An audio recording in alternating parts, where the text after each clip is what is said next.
Hey guys, so I get this question a lot where a artist is working on something, they spent a couple hours working on it, and they sit back and they look at it and they're like, man, something's wrong with this thing. What is going on? They're not sure, it looks off, it's not cool looking, and they're just not happy with it. So then they come to me and they ask, what can I do to improve this? Like, what's wrong with my process here that keeps generating these kinds of results? And how do I fix it? Like, how do I change this to start working? So this is um this is a pretty fundamental thing actually. And so let's go ahead and just split this right down the middle. Most of you are probably used to working in a production like situation, right? And so you might be starting with something like photo references, right? So you might have references of a real world object. You might be using concept art from someone else, and you might be using scan data, or you might be using CAD models. And so you'll create your high poly, you'll do your low poly, you'll UV it, and then you might bake it, generally speaking. Okay. Then you'll do your textures and materials, right?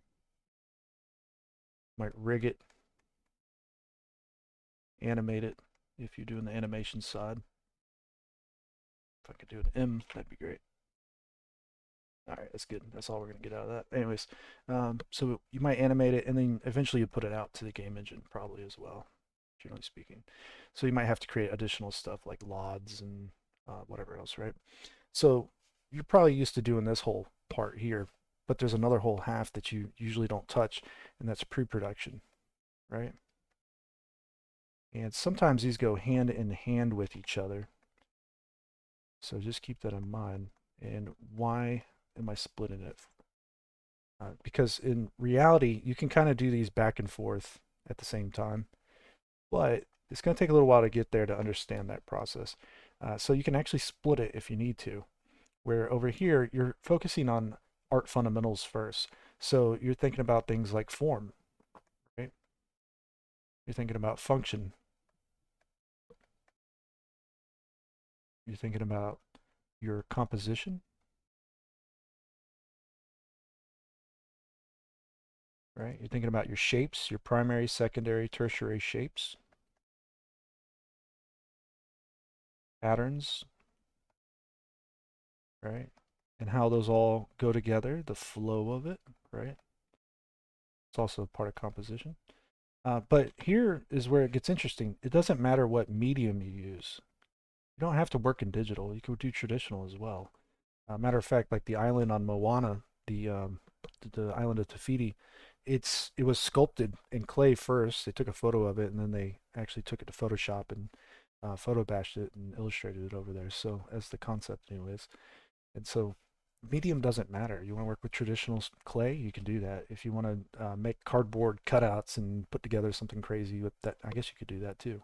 They did that on Toy Story as well, where they actually got a bunch of things together and mixed and matched it. So just keep that in mind. Medium doesn't matter. You can start traditional or digital, doesn't matter at all. But you could do 3D concepts, concept models. You could do 2D drawings. It doesn't really matter, right? The main thing here is you're looking for answers to questions. All right. So this all starts with a prompt. The prompt is, what are you creating? Who, what, why, when, where, all that fun stuff. How was it put together? What is it made out of? How is it used? Was it left outside? Was it sitting inside in a dusty environment? Does it got water damage? Does it have blood splatter on it? All those other fun stuff. So pre-production answers a lot of these questions. That's the idea. You need answers. Not just like how it exists in the world that you're creating, but also, the design elements of it as well, like the composition. So when we look at something like this here, and uh, we can get this idea that we might have not answered a lot of these questions, right? That might be a problem, first off. Next up, your professional 3D artists out there, they're so used to doing this. Sometimes they might get delivered a prompt by somebody, and then they're just going for it, right? They kind of just go for the goal, and they will iterate as they go. So they might do a quick sketch, come up with an idea, and then start creating something like a low poly blockout or a high poly model perhaps, and then they'll design as they go along. You as a beginner, if you are a beginner, um, more than likely aren't used to doing that. So it takes iteration, right? Basic idea, and then you evolve it. But one of the basic ideas here is that this is a square, more or less. It's a cube. And so you start with something very basic and fundamental. Step one, that's your primary shape. Then you might figure out some secondaries that go into it, right? And that's like step two. Now you're at second iteration perhaps. And you keep moving down this path basically. So you could say like this composition here with these things going like this, maybe this just isn't working. So the composition's wrong. Instead of going to step three, maybe go back a little bit and just try to fix the composition and the steps you've already done there. So and then it can go all the way right up to the point where you're creating right before you're doing like your official model, perhaps. I say that loosely because some guys do actually create their concept models well enough that they can generate a high poly model out of it very quickly. So it's really a give and take situation.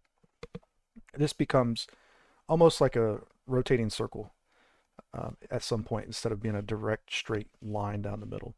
So as you're moving and you realize you did something wrong at a later iteration or a later step, you might have to just correct it and go back a little bit, or you might just correct it and keep going forward.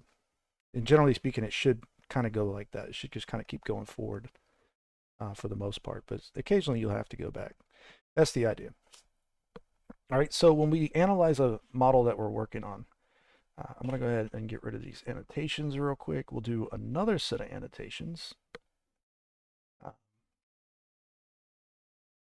We'll do these ones in red.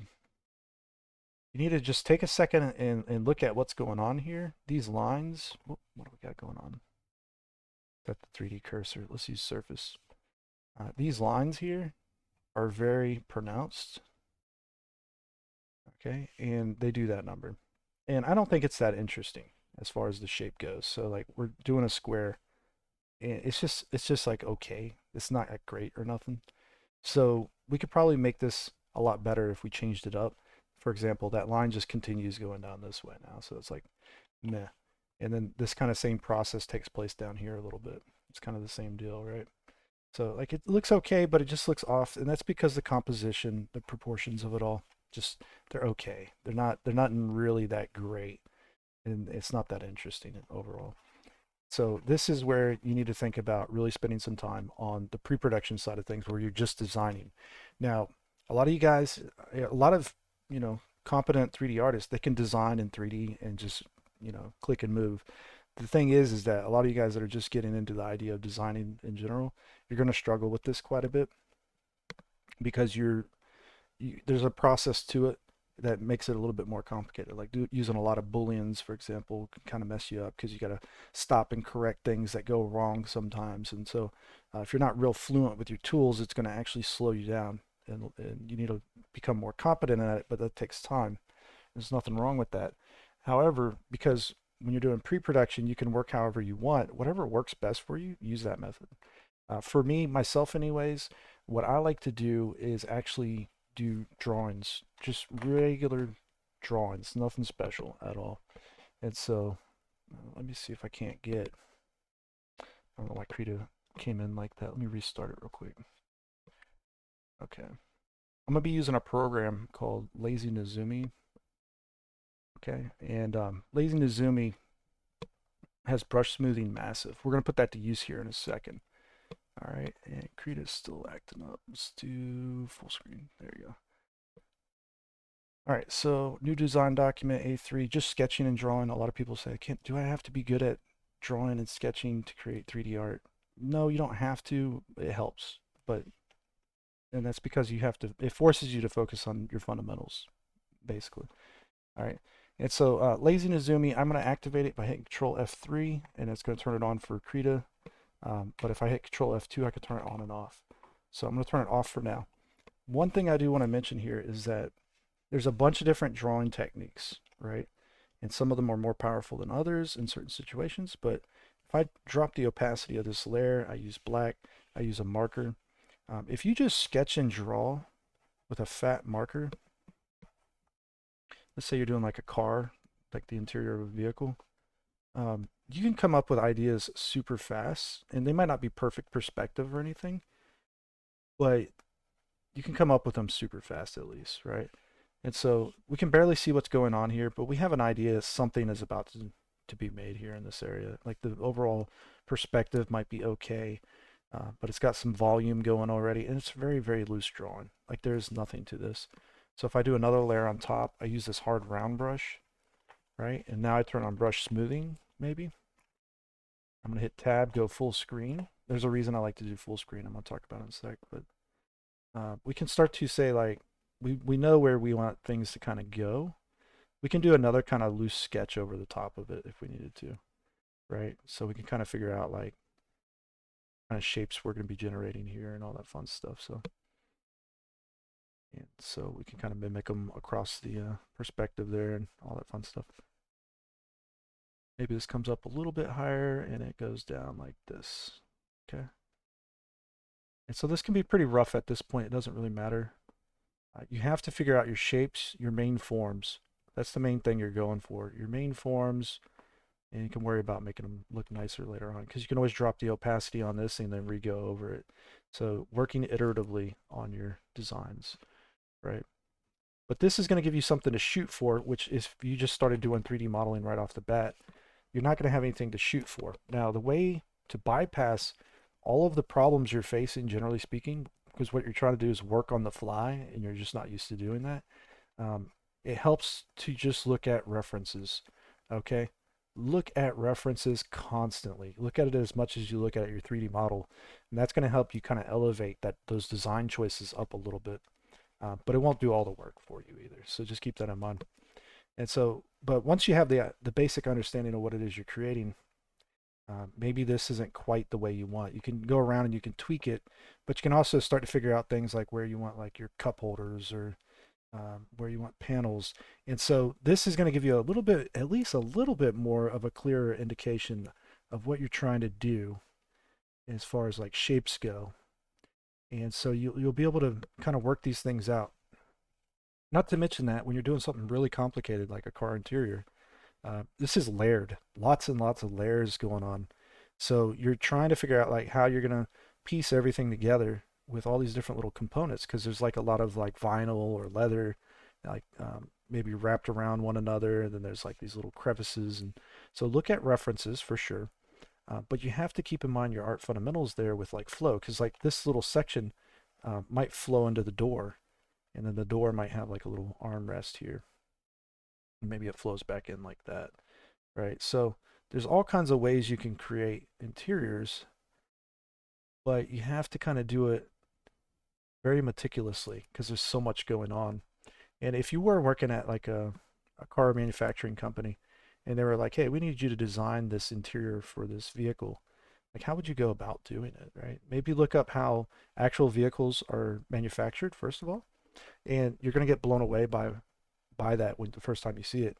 Or like if you've ever tore a dashboard apart, like they're really complicated. There's a lot of stuff going on in them, and a lot of times it's just like little fasteners all over the place, and there's like a metal chassis underneath, and all kinds of other fun stuff. So, but the thing is that when you if you're trying to make something functional like that, like actual manufacturing design, it's too much. So you really want to take time to just look up how the actual vehicle is designed, not necessarily how the mechanical aspects work, you know? Maybe you want to just like do the actual see how the designers think about designing it. It's possible. There's a few good videos out there you can find from well-known designers talking about their philosophy when they start a project. And it's usually really simple too. It's a lot simpler than you probably think. So when you want to create something that looks just right, that looks good, right? You can do that. There's nothing wrong with it. You got to figure out your whole composition, how many details you're going to add, et cetera, et cetera. Now, this is just one way of working where you do it this manner. Not saying that you can't do it other ways. Don't forget to break down individual sections later on, like the steering wheel, for example. Do this as its own thing on a new layer. because you could take this, create a steering wheel real quick, maybe make some kind of little section in the middle here. And so, yeah, you have like some kind of steering wheel finally put together, something like that, whatever. Okay. It's covering up everything else. So you want to do it on a new layer because maybe you just want to try creating a different steering wheel and you want to see what that one might look like or whatever in place of that one. So at some point you would do that on a new layer too, but you can just swap them, right? And so you can almost like piece these together in little segments, and it allows you to kind of bash it together, almost like photo bash it together, right? And that includes things like buttons, knobs, little things. So you can make a maquette basically of the whole car interior. The big things are going to be the hardest ones to change, like the whole idea of the structure. But all the details you can start to work out individually, like each little button in those specific areas. You can make variations of those. So do keep in mind you're iteratively working. You can always drop the opacity down, and this is the same as a designer would do traditionally, where they use tracing paper. You can always drop that down and just go in here and just focus on anything and trace it out, make it nicer, make it cleaner, more symmetrical, get the perspective more correct. And now you can actually go through and instead of using like your wrist to do your drawings, you can now use your whole arm potentially to do your drawings, right? You can add more detail as needed. You just want to make sure you got enough pixels to do it. And so you can figure out like your clusters of your gauge cluster here, like how it's going to be, what's going to be in there, all that fun stuff, right? Air vents, like what kind of air vent shapes you might have, because maybe you don't want one like that. Maybe you want one like that instead. It's little minor details, little changes. You know, think of like a crate's a good example, but like a door as well. You know, like doors are literally cubes, squished cubes. The functionality is simple. They're usually like there's like a lock and there's a hinge. Like there's hinges. Other than that, everything else is up to you. Do you add a window? Do you add some little squares in it? And that's how you get like different kinds of front doors, right? But also like commercial doors, you know, when you do a commercial door, there's a window, there's a little handle, there's a kick plate. Okay, so if you take time playing around with the idea of dressing up squares, it's going to help you a lot. Just design wise, learning how to space things out like that can be quite useful. But also doing things that are more organic in nature can be helpful as well. So let's go ahead and just jump into this. I'm going to show you guys a trick. This is a drawing trick that I actually learned by watching YouTube. I was watching the art director of Halo. I was watching him doing some sketches. Something I noticed he does is he uses a hard round brush, just like the one I'm using here. And what he'll do is he'll just kind of loosely sketch with it. And he's thinking about those 3D shapes. So don't, draw in 3D with perspective. Generally, it helps to do that. And as you're drawing, at least, just keep in mind that you're trying to create those like boxes and shapes and cubes, but stay loose, really loose with it, and just kind of let whatever happens naturally, right? And so what he'll do is he'll do this number, and uh, basically it's almost like creating a silhouette, but it's got a little bit of just fun stuff in it to play with. And he was doing these mechs, and this is kind of where I picked it up from. And so what we'll see is that you can kind of go through a shape and make these different ideas and give them different angles and create these ideas of like legs. You can block, like you can completely silhouette them out if you wanted to, but sometimes it's better not to. And you can also erase into these things as well, right? So you can go through this process of doing silhouette and just coming up with really cool ideas real fast. If you want some weird looking alien stuff, that's fun. But you can also do it for crates and things like that as well, or buildings and architecture. And so sometimes, just letting loose and creating accidents is the way to go. So you never know what might and might not work out for you because, like, it's almost like you're looking at those like psychologist cards or whatever. But at the same time, you're doing this so fast, you can come up with so many ideas just by accident. Maybe cut something out here. And just like we were doing before, what we do at the end of this is we just drop the opacity and we can go sketch over it if we wanted to. You can do full silhouettes too, by the way. You don't have to just leave them blank like that. You can just make them completely solid. I wouldn't do that for a crate because it would be just a cube at the end of it mostly, but what you could do is you could use like the marker instead. And I got no brush smoothing on, by the way, right now, so it helps with this, but you could use it lightly, you could use it a little heavier, you could do it a little heavier, right? You could change the brush size around, kind of sketch on it real quick. And using the markers is quite good. You can use the eraser, trim it up. Okay, so now we got a much more interesting crate. You can do color samples and kind of work it back the other way and maybe shade it a little because you never know what you're going to end up with. But now we drop that opacity. We even go back to that hard round brush if we want.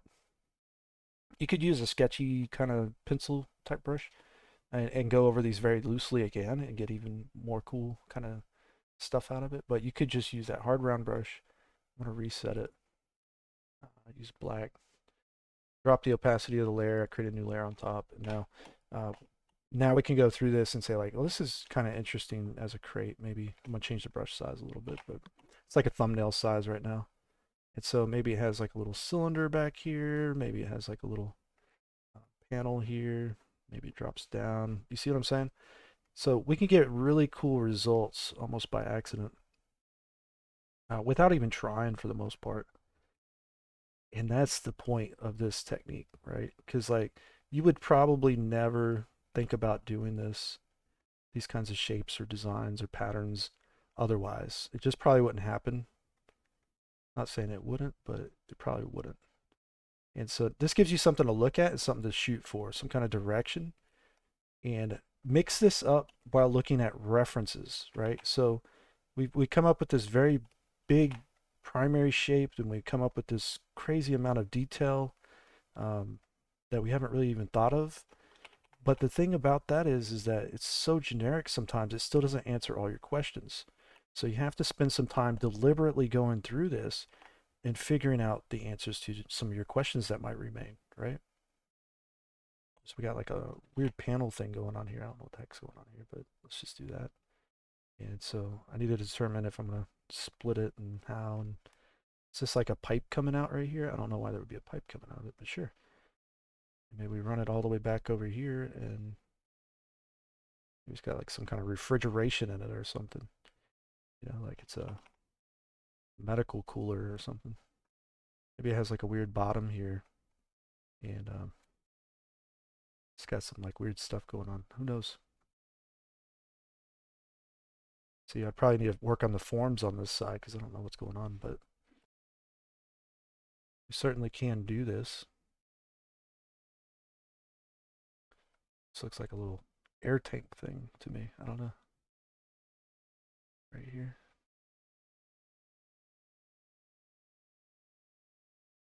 All right, so this is the crux of it, right? This is your main problem when you're creating a 3D model. You're trying to design on the fly. You're not ready for it. You need to practice designing in general, at least in 2D. Practice a little bit, and or practice in 3D. If you want to get really good at doing it in 3D, do it in 3D.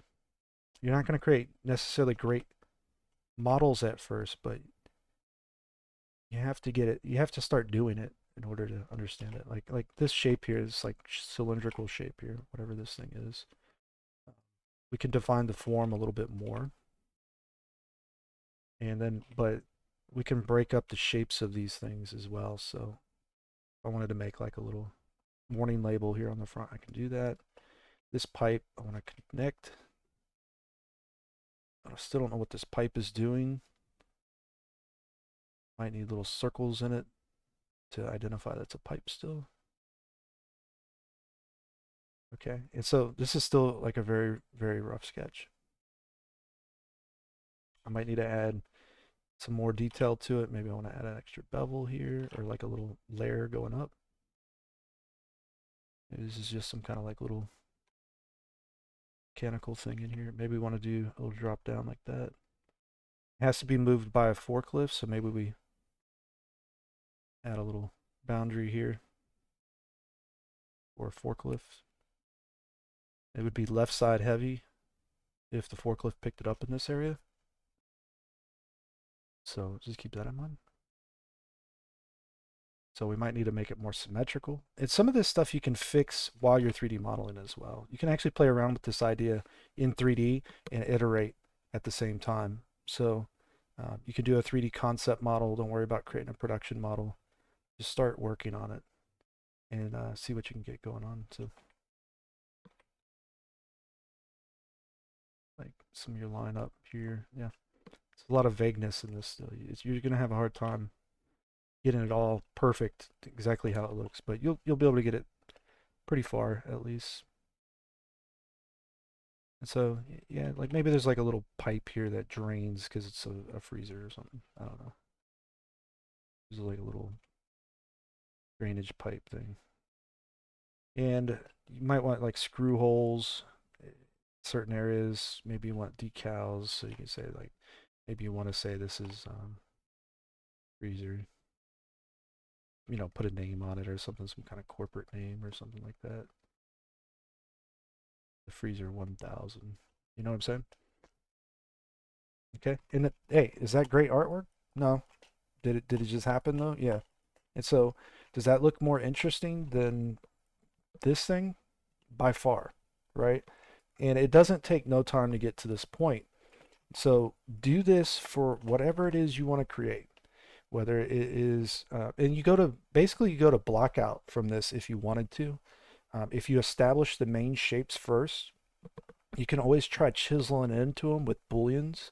You can subtract, you can add to, you can try building models on top of it just to see how it might look with something near it that looks similar. You're going to go to blockout basically, or like a concept 3D model. You can do it better than a blockout. And that's just going to start wrapping up the other questions you have. Like if this is a freezer thing or whatever, like how do you control it? Where's the buttons for it? Maybe it needs a little button panel in here. And maybe it's digital. You know what I'm saying? So maybe it needs handles to open the lid. And you'll find these kind of little issues as you go throughout the process. But you should have a good solid direction to go before you even start trying to 3D model it, in my opinion. Otherwise, it's never going to come out looking right. It's going to take, you're going to spend a lot of time on it and just waste time. So yeah, learn to sketch, learn to draw, have fun. Do thumbnails. You don't have to do anything more than thumbnails. You don't have to learn to illustrate this thing fully. Um, it's just going to get you going. That's all it's about. Okay. And so that's why I wanted to make this video, because when you guys are getting stuck and you're like, man, this thing just, it's not sitting well. It's not looking right. You know, you have to take the time to plan it out a little bit.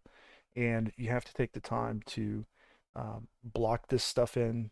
And it takes a little bit of time to get it going. But when you're at the point where you're able to just start doing booleans on it and adding screw holes or this or on changing, making major changes to things even, um, you're better off for it. Okay. So on a flip side of this, I want to mention something, and that is, this is not going to go well the first time you try doing this, right? You're going to do this a couple dozen times at least before it starts to make any sense. And like, you know, like you can, like how you can combo this up with booleans and ngons, and you're going to spend some time learning that process, but it's not as difficult as it seems. And so when, you know, you think of a crate or anything for that matter, we already know the shape of that one right there, right? Like it's just, it's almost split like this, right? So you're going to do something like a blockout when you start modeling this. Matter of fact, I'm going to throw it on the screen real quick. But you're going to create the individual elements that you need to make this thing happen or occur. So if I do like a cube, and I like the poly model things. You don't have to use Boolean and on everything. And you can intersect mesh too, because you can always Boolean union things together later on if you needed to. But this piece goes like all the way over here. And somewhere around here, it starts to just come back up to the base of this thing almost. This comes out. You see? So these kind of like block-in concepts they're a little bit challenging to do, but not too bad either. Because this section here, this one actually like wraps up to here, and then it does like a number like that, you see? And it went in only so far before it stopped. And there was like a backside to this too, so like you can go crazy with this stuff and eventually work it all out. I think this whole back section comes out actually. Something like that almost. Yeah, so you'll have to play around with it in 3D for a while and see what you can do with it.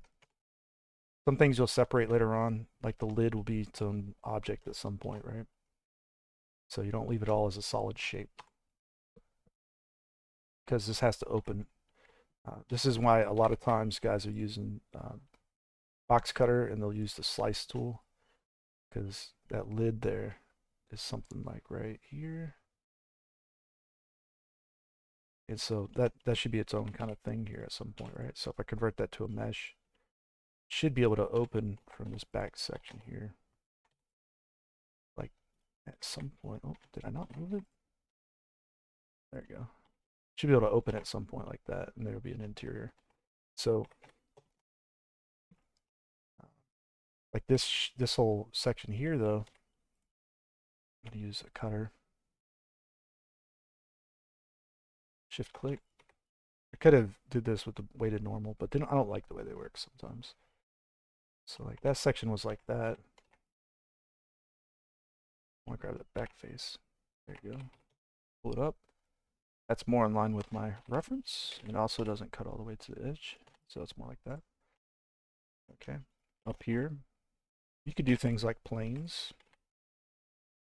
And adding bevels to this stuff will make it look nicer as well. So just keep that in mind. But you can do things like solidifies. So you only have to work with the plane. And now we can take it all the way to the edge here, perhaps. I'm going to do a loop cut, send it out that way. I'll try to get those evenly spaced, but for now, don't forget you vertex snap as well. So when it solidifies, we got that going on. Let's merge it. Get rid of that. Make sure that vertex is working appropriately. There you go. Bevel modifiers. This is concept modeling 101. The stuff you see on Blender Bros, that's pretty much what they're doing. They're doing something like this at least, similar in nature.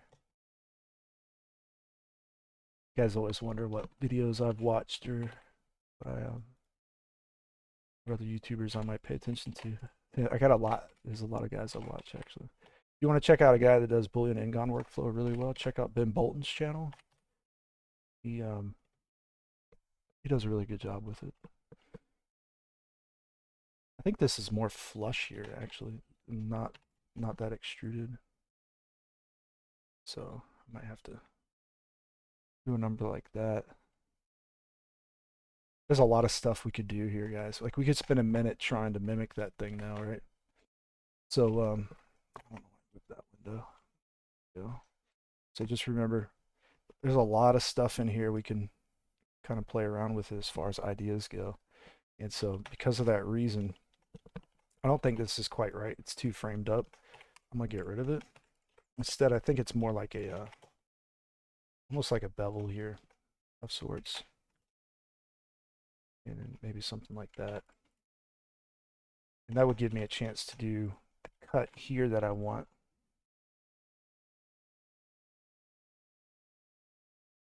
So I'm going to do cuts. If you're wondering about the way I got this cutting like this, you have to modify. I made a video talking about customizing your tools. You have to modify it in order to get it to do that. I'm just going to separate it for now and rebevel it. That one anyways. So I know what I want to do here. I want to basically do a boolean into it. Try to get that face. All right. Let's get rid of that. Let's get rid of these booleans and let's get rid of this bevel as well. Yeah, maybe we can get it working here. Yeah, so more or less, you're going to spend a minute doing this. You probably need to spend more time doing this than you think. Okay? Like it's not going to be accidental. It's not just going to happen for you. You're going to work for the model. It's going to put you you're going to put your time and energy and effort into this thing because there's a lot going on here and it needs special care and attention for a lot of stuff. So like this little section over here, I might want a cylinder here. Looks like there's like a cylinder in there. But it's like pushed down into the surface almost, right? And we can't do that right now the way it's set up. So let's try doing a box cut. And it runs pretty much to the front almost. But it stops just short of that. Like there. Something like that. So it might do something like that. And on top of that, it does another little like box cut right here. You see? So these pile up. This is layering in a nutshell. These start to just pile up more and more and more. And you can take any of these edges here and you can skew them. Control Shift S, all that fun stuff. This can get pulled out quite a bit. Yeah, it would be like that long actually. There you go. Yeah. Okay. I think this is shallower. I don't think it's that deep like that. It's something more like that. There's some kind of trim on this. I just don't know how I would do it right now. I'd have to play with it, experiment. What's going on here? Oh. It got beveled or whatever. Chamfered.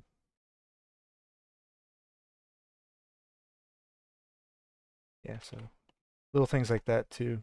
Like that's a hard one to get right, but it could be interesting. It adds a little extra to the shape maybe. Wasn't planning on blocking this out in this video, but you get the idea. That it's not only possible, it's very doable.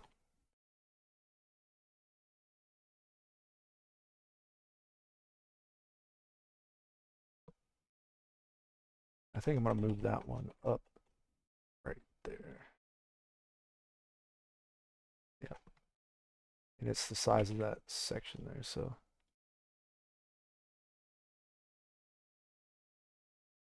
And if you have the add-on, you can create curve, single point curve.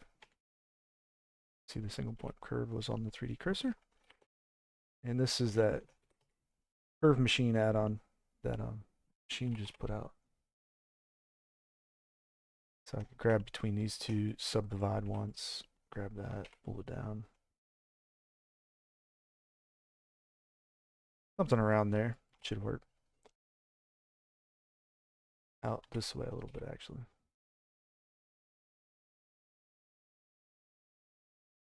Yeah, so this angle here is actually wrong. This needs to be all the way back, like right here. And it's going to go up to there. Something like that anyways. So this will be somewhere right here, like that.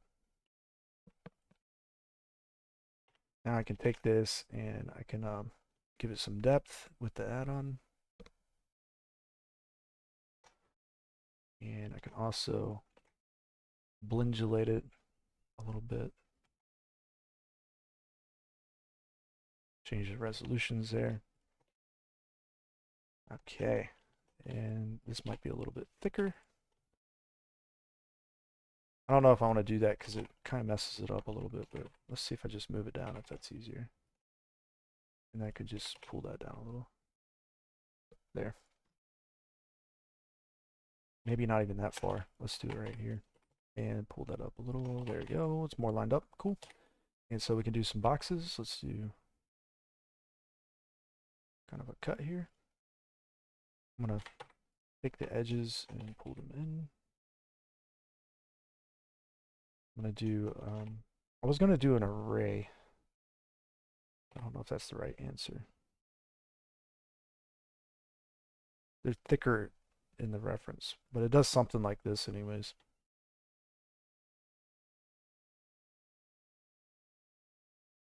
I would have to measure that to more of the size of a forklift, but this whole corner, remember in the reference, it was like all chopped up. You could keep that, you could leave it, like you can keep it or get rid of it, basically, is what I'm getting at. But it needs to do something like this otherwise. And so you can see we could chop that up. We could take that same shape and we do a boolean here as well. With concept modeling at this point, guys. And so cleaning this up could be a little bit problematic. So taking your time to do things a little bit more purposefully as you go through the process, definitely useful. Like you definitely want to think about doing that. But um, is this more interesting than what we had originally, or what I was starting with originally on the other one? I think so, by a lot. This here is actually thicker too. It goes up like this here. It actually bevels right here as well. And see, that would be kind of a hard thing to get going correctly, mainly because it does something kind of unique here. It has like a little elevation right here. It's like an addition. But that layering always makes things look more interesting, just so you know. Because that would go all the way back to there. It goes almost flush to the top up here, but it stops closer to this right here. And I'm not hitting quite the thickness here on this one that I need, but so if I want to do like big chamfer section there, I could do that. Might want to just do a K. Might just want to do a knife cut and hit A twice to do the angle cut. So we can do a 90. And we'll go down this way now. Cut that. This whole shape, I actually needed to cut to the bottom. Whoops. Okay. And so I could punch this using punch it. Might want something like that. Or maybe not. Maybe we can do just extrude manifold. Extrude manifold, you can't go all the way through the shape, but it should work in this area still. Yeah. So you can see Alt-E extrude manifold. This has a cylinder on top of it.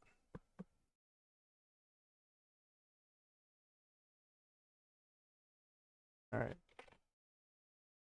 And I think you get where we're going now.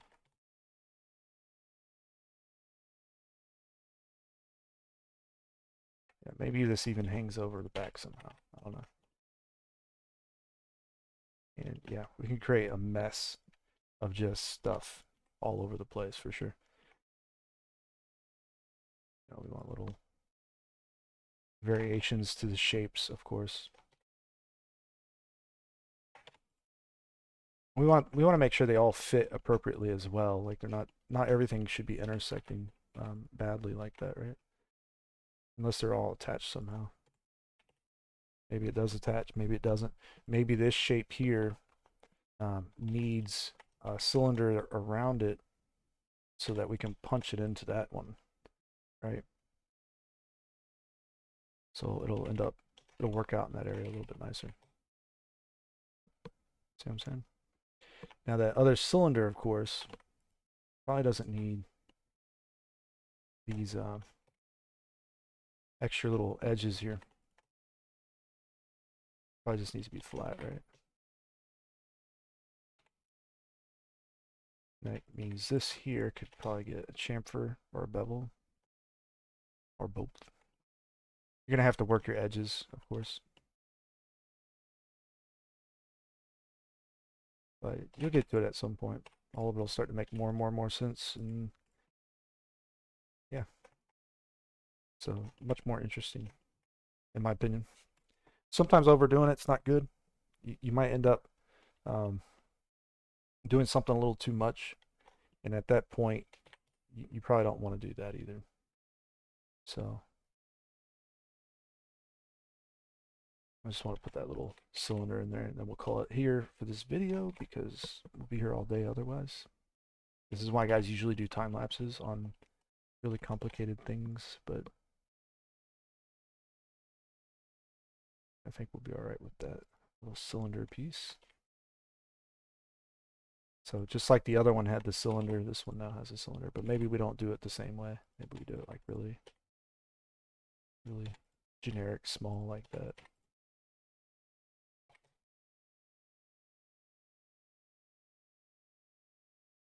All right. We can always work on that later if we want to make it look a little bit different. Do things like inset, extrude, that. There's all kinds of little shapes you can make. And then do cuts into it or whatever. Last but not least, these ones as well. Whoops, did not mean to do that. I want that shape, there you go. These ones here. And this kind of stuff will, if you just bevel it, honestly, it makes it look more believable when you're doing your concept models, just beveling things in general. Because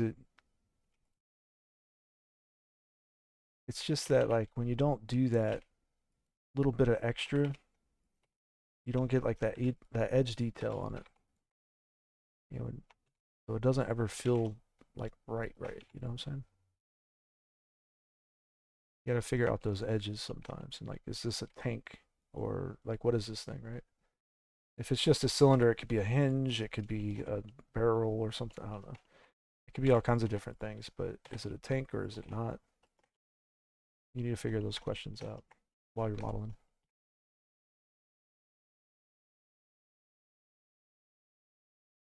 And like this might be a panel here that you need to cut out. A couple different ways you could approach that. You could do like an in-gun cutter and click and drag and mimic the shapes here. Probably want to line this one up better later, but for now, I'll do my best to get it right.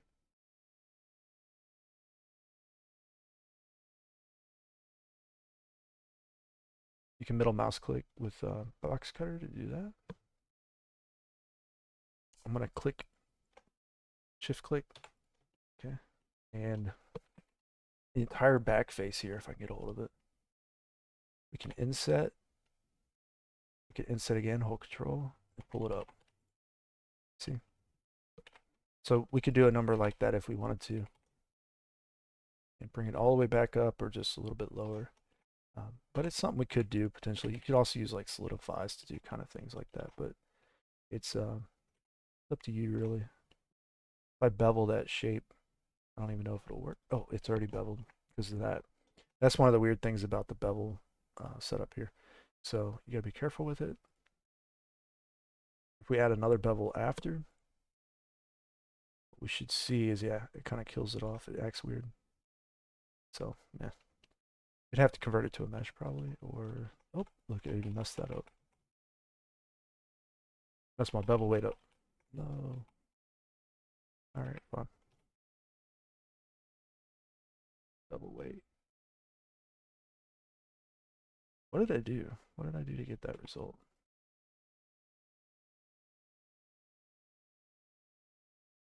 Interesting.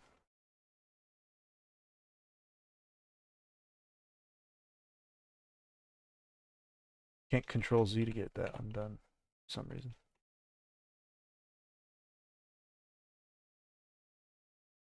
Um,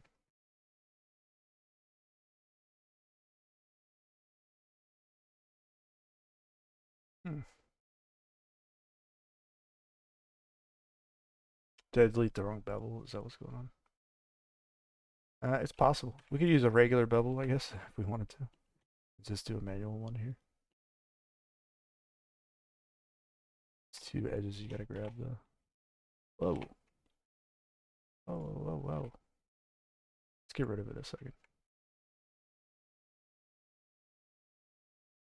Okay. There we go. It's like stuck or something. I don't know what's going on there.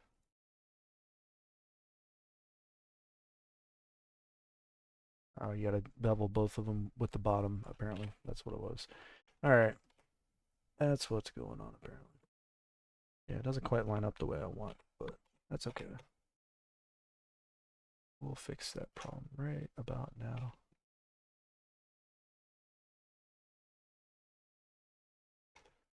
It's a little bit closer anyways.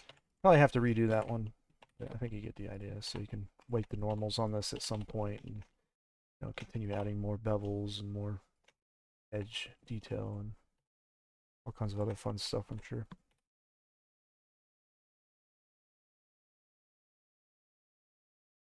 Shade everything auto smooth, etc. Right? So before, after, this one's a lot more interesting. That would be crate 3 that I'm working on. Okay. So hopefully you learned a lot. Hopefully this helps you in your own pursuits. Probably would help if I put the handle on. We're going to do the handle, why not? We'll do that single point curve thing again because it's pretty cool. Let's just show you something here about this add-on. I should center it, and then I should center that on this as well. So I can align these, Alt A, no rotation, and we're going to do just Y, I guess, yeah. Okay, so that add-on will let you do an extrude. Might need to do a little depth first. Yeah, and it's not extruding quite right, but it will let you extrude. And so we can take this edge, do the blingulate thing, and we'll do the other one as well, or vertex, should I say, not edge. But all of this we can Alt S or Alt. Wait a second. It is it's the tilt, so it should be Control T. Yeah. There you go.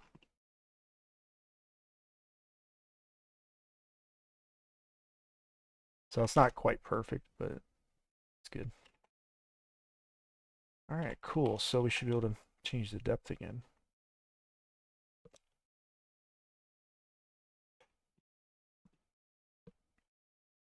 And there you go.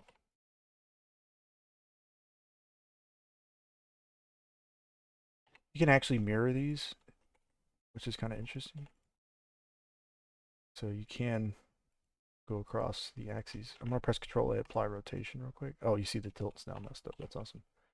Get rid of the tilt then, or set it to 90. Still not quite right, I don't think. Anyways, you can mirror them though, which is fun, and bisect them. So something you could play around with, I guess. At some point, you're probably just going to convert it to a mesh, and now you'll have this ability out here. Do that. And so there we go. You can slide it over there, shade it auto smooth, boom. We now have a handle that still looks a little too thick to me. But fortunately, it's got that big gap in the middle, so we can do that. Yeah, we could be here all day playing around with this idea of this thing, so I think we'll be better off just kind of leaving it alone at this point. Decent enough, so. But yeah, it's hard to stop once you have a good idea. And it's like, yeah, when you have a good idea like this, you'll probably have no problem finishing it as well. I think it's a good idea anyway, so. You'll see, like you can go back through each little section later on and make it picture perfect. You can sculpt on things later on too, if you wanted to, like add wet edge wear and detail. It helps to have things in separate elements for that reason, because you can do a lot of polygons on one individual piece. For example, if we were to like, I'm going to duplicate it just to give you an idea. If we were to take this and sculpt it, remember you can sculpt your concepts as well. You don't have to just do Boolean and gun. But if you were to go to sculpt mode and you hit shift, sorry, they changed it, R. It's just R now. Press R and Control R. Like that's really high poly now. Shade it smooth. You can use sculpt mode, mesh filter, smooth. Yeah, so we can smooth things down as needed. You can see we might have an issue with this one because the cylinder's a bad base, basically. But if we smooth enough, eventually we can probably work that out at least. It's unfortunate, but it's true. And so we might get it there at some point. However, we can always, use scrapers and stuff later on to do numbers like this. So when we're generating our high polys, if we're sculpting appropriate stuff and we have the model broken down into its appropriate pieces, we can bake from pieces like that to the low poly. But this could eventually be your high poly is what I'm saying. So you would have to probably decimate it still, though. Fortunately, Blender's decimation system is actually pretty good. I like it. If you do like a 0.2 decimation on this, even though we bumped it all the way up, you don't see any real changes in the surface. So this might still bake okay, depending on depending on depending on your needs. It could potentially bake still, just fine. But you'll be able to at least do this to your models, so that when you try to bake it, like if your models are too heavy, you can't bake it in Substance Painter. It's just not going to happen. So you might have to break in like little individual elements, perhaps, and then combine them later, which would be pain, like doing an atlas. But or you could try to decimate them. It's kind of on you, I guess. So, anyways, I might get around to making a full-on video about that, like a multi-part, where take something like this and go just keep going through the steps. It kind of gets boring though, so time lapses usually help because it's just the same thing, like working edges, making sure all of this is just right, and maybe tweaking the boolean shapes a little bit, make sure they're all in the right area and you have good thickness to everything, and maybe that needs to be brought in a little bit.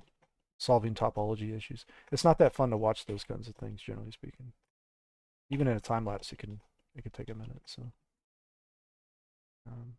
yeah. Anyways, so we could do another plate here. I'm gonna do one. I keep saying I'm gonna quit the video. I'm gonna do a plate here though. Okay. I'm gonna get rid of all the. I just separated the mesh is what I did for this one. I'm just separating it so I could do this and delete this face. I'm gonna add a solidify, pull it out just a bit, just like that to the base there. Okay, that might work. In this section here, I'm going to duplicate it, but I don't want to get rid of all the booleans on it. I want to get rid of a couple of them, but not all of them. I want to get rid of, yeah, we don't need, we'll get rid of a lot of them, actually. I want this cutter here to boolean from this. That's it. I think that's the only one I want. So now I can do a solidify on this, hopefully. Hit the right key. There. So yeah, we might start being able to get like panels going and stuff like that, right? I can't bevel it for some reason. All right, I'll figure that out later. That one bevels. This one already has a bevel. That's why. Not doing what I want. Let's get rid of that bevel real quick. Boolean's fine. The solidify's fine. The weighted normal's fine. So let's rebevel and see. Okay, there you go. Yeah.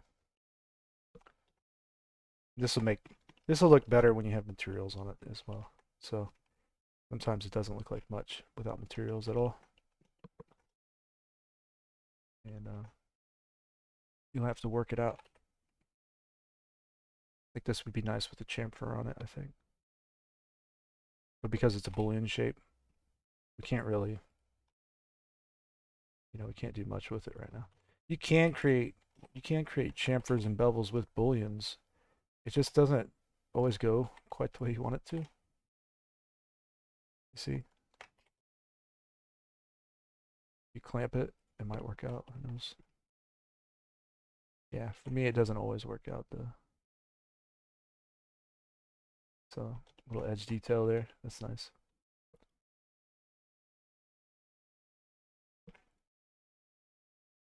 You can also turn on your whole collections here. Hit Alt H, grab everything, and shade auto smooth. That might help as well. Some of these Boolean shapes don't have auto smooth on them, so they transfer nothing as far as shading goes. It stays faceted.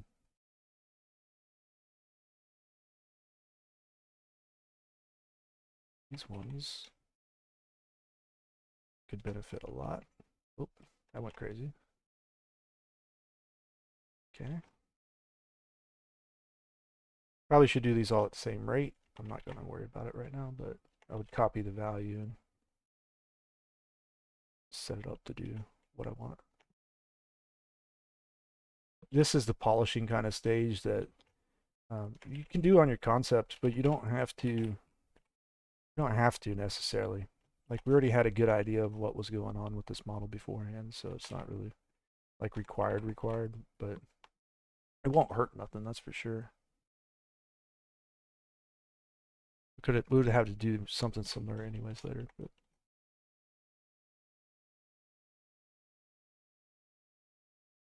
like right here, let's do a curve, single point. No, solid. There you go. Okay. I want to do like a little bunched chord in here of sorts.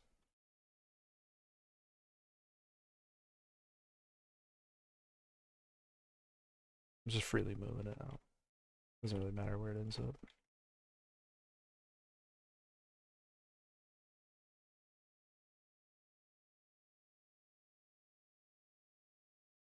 Seeing what I can get away with.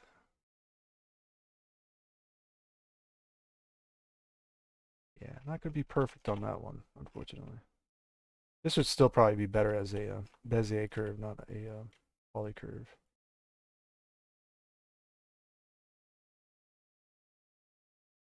But you can do what you want, I guess. If I did that whole thing, let's see what happens. Yeah. So let's do dissolves. Let's convert to, because it is a curve. Let's take the shape. Let's go to curve and change to set spline type to Bezier. Be auto. Okay, and then voila. So we should be able to still do some of this stuff there. It's a new version available. Ooh. I'll have to play with that. See what happens there. It's an update. All right, that's kind of what I was hoping for right there. Convert it back to a mesh real quick.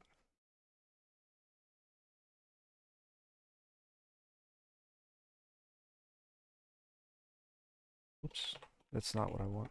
Let's proportional edit it. Smooth. Okay, and we're gonna rotate it on Z.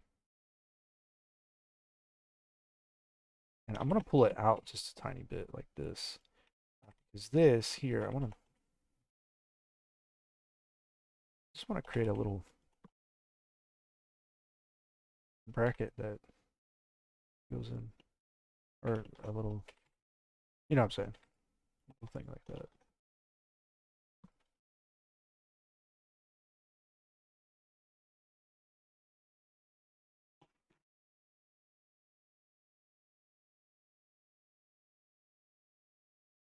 Mm.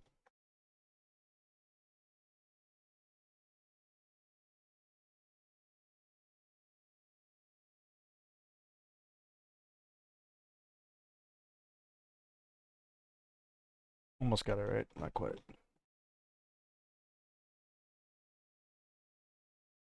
All right. I should have just beveled that, but that's not what I was wanting. That's not what I was going for. I need to do just a scale right here.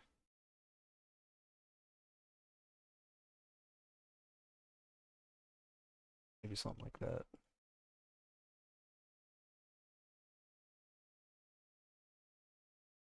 Yeah, it's not gonna shade right because there's like a back face, I think. Oh, no, there isn't. So it needs more edges than emerge. The shade auto smooth actually.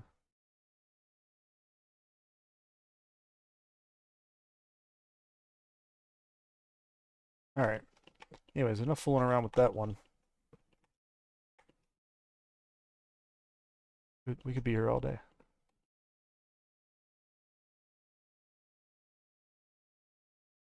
All right. So I'll check you guys out in the next video. I hope you enjoyed this one. See you there, all right? In the next one.